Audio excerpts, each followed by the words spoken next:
এই আবার শতাংশ কি আমাদের শিক্ষামন্ত্রীরা পায়? মানে এই যে লাইফ স্কিল থেকে বিচ্ছিন্ন করে একটা বিশাল জনগোষ্ঠী তৈরি করা হচ্ছে, তাদেরকে দিয়ে আসলে আপনি কি করবেন? তাদেরকে আপনি আসলে কি বানাবেন ভবিষ্যতে? তাদেরকে কি আপনি বার্মার, মিয়ানমারের ইয়াবাখোর বানানোর চেষ্টা করছেন? এই ইয়াবার শতাংশ কি আমাদের শিক্ষামন্ত্রীরা পায়? তাদেরকে কি ভারত থেকে আসা ফেন্সিডিলের আপনারা কাস্টমার বানাচ্ছেন বাংলাদেশে? শিক্ষিত বেকার মানি হচ্ছে সে হতাশাগ্রস্ত হবে, সে ফেন্সিডিল খাবে, সে ইয়াবা খাবে। তাহলে এই ব্যবসার টাকা কি আমাদের শিক্ষা মন্ত্রণালয় থেকে শুরু করে আমাদের শিক্ষার সাথে জড়িতরা যারা ফেন্সিডিল ব্যবসায়ী আছে, যারা ইয়াবা ব্যবসায়ী আছে, তাদের সাথে মিলেমিশে করছেন? তাহলে এই শিক্ষা ব্যবস্থার মধ্যে আমরা কোনো বাস্তবতা দেখতে পাচ্ছি না। আমরা ধারণা করেছিলাম যে একটা নতুন নির্বাচিত সরকার আসলে পরে এই দৃষ্টিভঙ্গিগুলোর মধ্যে পরিবর্তন আসবে। কি পরিবর্তন? মৌলিকভাবে আমরা যেগুলো প্রস্তাব করেছেন তার ভিতরে কোনো মৌলিক কাঠামোর পরিবর্তন দেখতে পাচ্ছি না।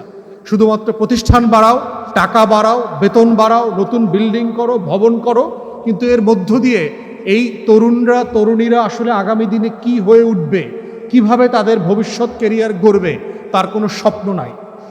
অতএব সেই জায়গায় বাংলাদেশ ছাত্রপক্ষের উপরে আজকের এই ঐতিহাসিক রেসপন্সিবিলিটি আছে বাংলাদেশ সরকারকে প্রশ্ন করা, জবাবদিহিতার মধ্যে আনা, যে তাদের ভবিষ্যতের জন্য, তাদের ভবিষ্যতের কেরিয়ার তৈরি করবার জন্য, হতাশাগ্রস্ত বাস্তবতা থেকে বেঁচে থাকার জন্য তারা আসলে কি প্রস্তাব করছে, কি আয়োজন করছে, এবং সেই আয়োজনের জন্য লড়াইটা করা, যেন তাদেরকে ফেন্সিডিল ইয়াবার মুখোমুখি না হতে হয়, তাদেরকে যেন একটা অনিশ্চিত ভবিষ্যতের দিকে যেতে না হয়।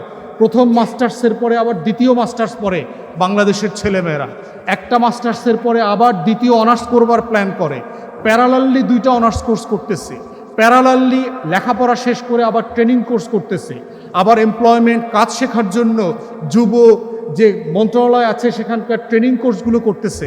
তাহলে আপনি এটা আগে শেখান নাই কেন? কারিগরিকে আপনি আলাদা কেন করলেন? আপনার লেখাপড়ার মেইন স্ট্রিমে কেন ছেলেমেয়েরা কারিগরি শিখছে না? তাহলে তারা ভবিষ্যতে কি করবে? তারা ভাষা শিখতেছে না, আইটি স্কিল শিখতেছে না।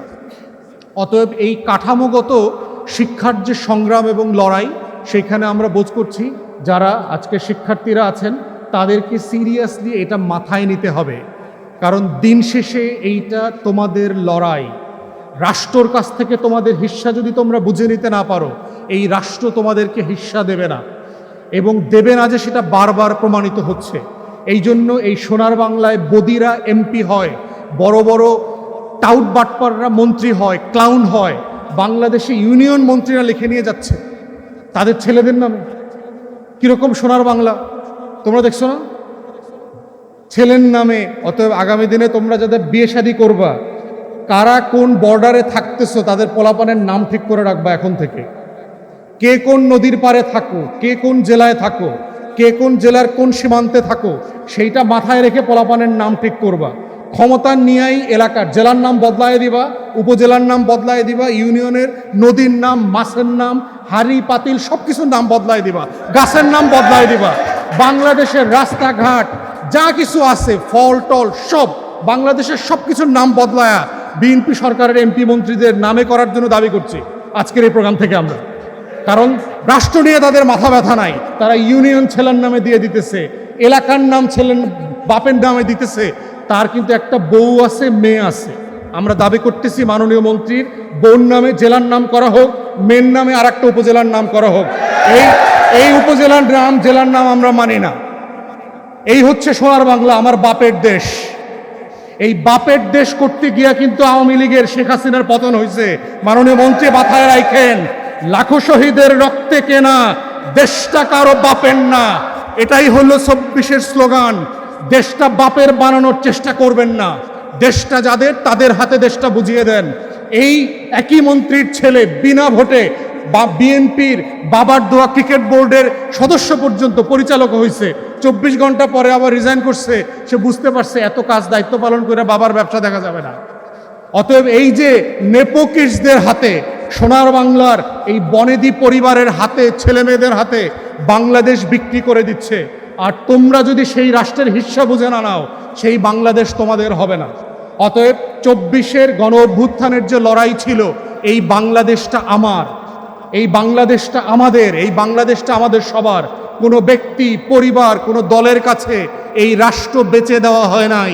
24-এর আগেও দেওয়া হয় নাই, 24-এর পরেও কাউকে বেঁচে দেয়া হবে না। অতএব এইটা মাথায় রেখেই হচ্ছে বাংলাদেশ ছাত্রপক্ষ এবং শিক্ষার্থীদেরকে আগামী দিনের ন্যায্য লড়াই করতে হবে বাংলাদেশটাকে বুঝে নেবার জন্য। এই রাষ্ট্রের সহায় সম্পত্তি, সীমান্ত, শিক্ষা, বাজেট সব কিছুর মালিকানা হচ্ছে এই রাষ্ট্রের তরুণদের, আগামী দিনের ভবিষ্যৎ প্রজন্মের। এবং এটার লড়াই করবার নেতৃত্ব দেওয়ার জন্য বাংলাদেশ ছাত্রপক্ষকে আহ্বান জানিয়ে আমার বক্তব্য এখানেই শেষ করছি। সবাইকে অসংখ্য ধন্যবাদ। আসসালামু আলাইকুম। এই জায়গাতে সেই ছেলে মেয়েদের পরিচয় দিয়ে বড় হবার কোনো স্বপ্ন থাকবে না। অতএব এই শিক্ষা ব্যবস্থার এই যে করণীয় জায়গাটা, যে সে তার বাবা মার পরিচয়টা পর্যন্ত দিতে চাচ্ছে না, অথচ সে কি শিখছে? সে কোন দক্ষতা শিখতেছে, কোনো নলেজ শিখতেছে?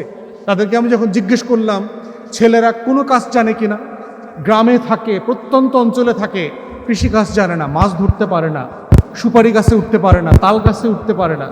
আমাদের ছোটবেলায় আমরা সুপারি চুরি করে উঠছি, নারিকেল চুরি করে খাইছি, অমুক বাড়ির পেয়ারা গাছে উঠছি, কিন্তু লেখাপড়াও তো করেছি। তাহলে এই যে না করতে পারাটা, আমরা তো জালও মারতে শিখেছি, খালে গিয়ে তো ডুবাইতেও শিখেছি। আজকে জুমাবারে বিগত জুলাইয়ের যারা শহীদ হয়েছেন এবং যারা আহত হয়েছেন তাদের দোয়ার একটি মাহফিল শেষ পর্যায়ে চলে এসেছি। আমি সংক্ষেপে 2-3টা কথা বলেই দোয়া করে ছেড়ে দেওয়ার চিন্তা করছি। বস আজকে সভাপতিত্ব করছেন বাংলাদেশ জামাত ইসলামী ঢাকা মহানগরী দক্ষিণের আমির মাননীয় সংসদ সদস্য জনাব নুরুল ইসলাম বুলবুল। বিশেষ মেহমান হিসেবে উপস্থিত আছেন ডক্টর হামিদুর রহমান আজাদ, সহকারী সেক্রেটারি জেনারেল, এবং ডক্টর মাসুদ মাননীয় সংসদ সদস্য, নাইবে আমির জনাব ডক্টর হেলাল উদ্দিন সহ অন্যান্য নেতৃবৃন্দ, সাংবাদিক বন্ধুগণ, সমবেত মুসল্লি ভাই সব, আসসালামু আলাইকুম ওয়া রাহমাতুল্লাহি ওয়া বারাকাতুহু। কোরআন মাজিদে একটি আয়াত আছে, আল্লাহ তাআলা ওয়াদা করেছেন, ওয়াদাল্লাহুল্লাযিনা আমানু ওয়া আমিলুস সালিহাত লা ইস্তাখলাফুন্নাহুম ফিল আরদ, যে তোমাদের মধ্যে যদি ইমানদার ভালো যোগ্যতা সম্পন্ন লোক হয়ে যায়, আমি তাদের হাতে আমার জমিনের ক্ষমতা দান করব, রাষ্ট্র ক্ষমতা তাদের হাতে দেব। আমার ধারণা আল্লাহ তাআলা আমাদেরকে অনেক দূর আগিয়েছেন, সামনে কিছু বাকি আছে, সেজন্যই হয়তো এবার আল্লাহ তাআলা আমাদেরকে সেই জায়গায় পৌঁছাননি। আশা করা যায় ইনশাআল্লাহ বাকিটুকু পূরণ করে বাংলাদেশে আল্লাহর দিন বিজয় হবে ইনশাআল্লাহ। 2 নম্বর কথা বলতে চাই, সেটি হলো যারা শহীদ হয় তাদের জন্য দোয়া, যারা মাগফিরাত কামনা করেন, তারপরে জান্নাত কামনা করেন। হাদিসের পরিভাষায় যিনি শহীদ হন তিনি বিনা হিসাবে জান্নাতে চলে যান, যার হিসাবই লাগে না, তার গুনাহ মাফের দোয়া দরকারই নাই, আল্লাহ তাআলা বিনা হিসাবে জান্নাতে দিয়ে দিবেন। সেই জন্য অন্য দোয়ার চাইতে অ্যাপ্রোপ্রিয়েট দোয়া হচ্ছে যারা শহীদ হবে, যে আল্লাহ তাআলা যেন তাদের শাহাদাতকে কবুল করে। একটা জিনিসই এখানে থাকে, সেটা হলো নিয়তের ব্যাপার। নিয়তটা যদি খালেস হয়, আল্লাহর সন্তুষ্টি অর্জন করা হয়, আল্লাহর দ্বীনকে বিজয়ী করার কারণ হয়, তাহলে আর কোনো চিন্তা নাই। 3 নম্বর কথা আপনাদের কাছে বলতে চাই, জুলাইয়ে যারা লড়াই করেছিলেন, শহীদ হয়েছেন, আহত হয়েছেন, তাদের কয়েকটা স্লোগান ছিল। একটা ছিল যে মেধা না কোটা। কি ছিল? জবাবটা কি হবে? মেধা মানে কোটা না, মেধার যোগ্যতায় তারা আসবে, যোগ্যতা সম্পন্ন লোককে চাকরি দিতে হবে, ক্ষমতায় দিতে হবে, এটাই তো কথা। আজকের যারা ক্ষমতায় এসেছেন, আপনারা বলেন এরা কি মেধার ভিত্তিতে লোক দিচ্ছে না কোটার ভিত্তিতে লোক দিচ্ছে? তাহলে বিগত সরকার যা করেছে বর্তমান সরকার তাই করছে। অতএব ফ্যাসিস্ট সরকার আর বর্তমান সরকারের মধ্যে খুব বেশি পার্থক্য আছে বলে মনে হচ্ছে? সরকারের চেতনা হওয়া উচিত যে তাদের সাথে তাদের পার্থক্য থাকা উচিত। আজকে বিশ্ববিদ্যালয়ের ভাইস চ্যান্সেলর, কলেজের প্রিন্সিপাল থেকে শুরু করে বিভিন্ন প্রতিষ্ঠানে যেসব নিয়োগ হচ্ছে, এসব যোগ্যতার ভিত্তিতে নয়, দল কানা লোকদেরকেই তারা যোগ্যতা মনে করছে। কথা ঠিক কিনা? যারা কোনো স্বার্থ দেখে না, শুধু দলের স্বার্থ দেখে, তাদেরকে আজকে নিয়োগ দেওয়া হচ্ছে। এটা জুলাই চেতনার সবচাইতে অপমানজনক পদক্ষেপ নেওয়া হয়েছে। কথা ঠিক কিনা বল? এরপরে 4 নম্বর আরেকটা স্লোগানের কথা, আরো 2-3টা স্লোগান আছে। একটা হলো উই ওয়ান্ট জাস্টিস। অতীতে সুবিচার ছিল না, ন্যায় পরায়ণতা ছিল না, যাকে যা মনে করেছে সে ভয় করেছিল। সেই জাস্টিস আনার জন্য স্লোগান দিয়ে তারা জীবন দিয়েছে। বলেন বর্তমান সরকার সেই জাস্টিসের দিকে যাচ্ছে? সে কি সুবিচার নাকি অবিচারের দিকে যাচ্ছে? এটা সরকারের বোঝা উচিত। জুলাই চেতনার পরিপন্থী রাস্তা তারা ধরেছে। অতএব বিগত সরকারের রাস্তা যদি ধরে, তাহলে বিগত সরকারের যে পরিণাম হয়েছে, বর্তমান সরকারের পরিণতি কি আলাদা কিছু হতে পারে? জন্য সরকারকে চিন্তা করা উচিত। আর একটা কথা আপনাদের সামনে বলা হয়েছে আবু সাঈদ মুগ্ধ। আপনারাই তো জানেন শেষ হয়নি যুদ্ধ। তাহলে যুদ্ধ কি শেষ হয়েছে? যুদ্ধ যে শেষ হয় নাই তারাই বলে গেছে, যারা শহীদ হয়েছে, যারা আহত হয়েছে তারা। এই যুদ্ধ সেদিন শেষ হবে যেদিন আল্লাহর জমিনে আল্লাহর আইন পরিপূর্ণভাবে চালু হবে।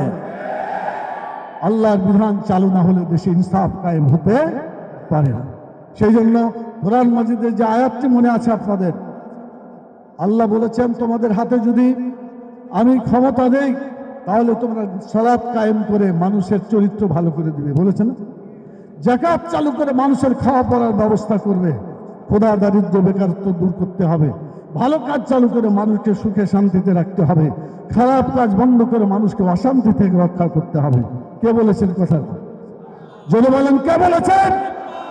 যতদিন পর্যন্ত এই কোরআনের আয়াতটি বাংলাদেশে চালানো হবে ততদিন পর্যন্ত ইনসাফ কায়েম হবে না, ততদিন পর্যন্ত শান্তি প্রতিষ্ঠা হবে না।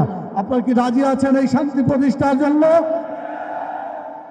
যতদিন না হবে সংগ্রাম চলছে এবং চলবে। আবু সাঈদ মুগ্ধ, তার যুদ্ধ করতে রাজি আছেন?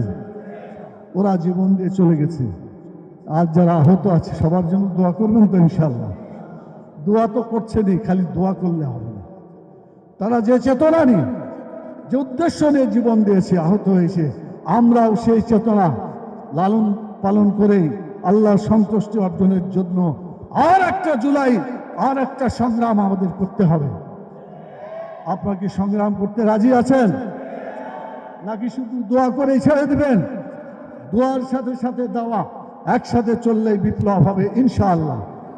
যারা যারা রাজি আছেন সামনে দোয়া এবং দাওয়া দুটা নিয়েই ময়দানে ঝাঁপিয়ে পড়বেন ইনশাআল্লাহ। আমরা পিছিয়ে থাকবো না। ওয়ালা তাহিনু ওয়ালা তাহজানু, ওয়ালা তাহিনু ওয়ালা তাহজানু ওয়া আনতুমুল আ'লাউনা ইন কুনতুম মুমিনিন। তোমরা হতাশ হবে না, নিরাশ হবে না, তোমরাই বিজয় লাভ করবে যদি তোমরা আল্লাহ তাআলার প্রতি প্রকৃত ঈমান আনতে পারো। তো আমরা দোয়া করে শেষ করে দিই। আরেকটা প্রোগ্রাম আছে বলেই শেষ করতে হচ্ছে।